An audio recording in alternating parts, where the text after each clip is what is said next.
عورتوں کو سڑکوں پر چھیڑنے کی کیا وجوہات ہیں؟ یہ وہ لفنگ تلنگ لوگ ہیں جن کا کوئی آگ پیچھے نہیں ہوتا، نہ ان کے ماں باپ ان کو روکتے ہیں، راتوں کو وہ باہر روڈوں پہ پھرتے ہیں، دن کو ایک جناب اچھی سی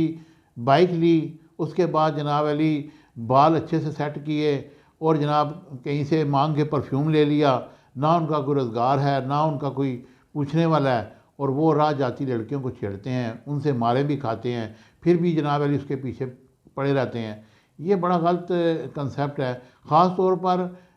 کالجوں کے سامنے، اسکولوں کے سامنے، وہ 15 17 18 20 سال کے بچے جن کو پوچھنے والا کوئی نہیں، اور جن کے ذہن میں یہ نہیں آتا کہ ہمارے گھر میں بھی ایک اپنی ماں بیٹی ہے، ہم کسی کی بیٹی کو چھیڑیں گے، کل ہماری بہن یا بیٹی کو کوئی چھیڑے گا۔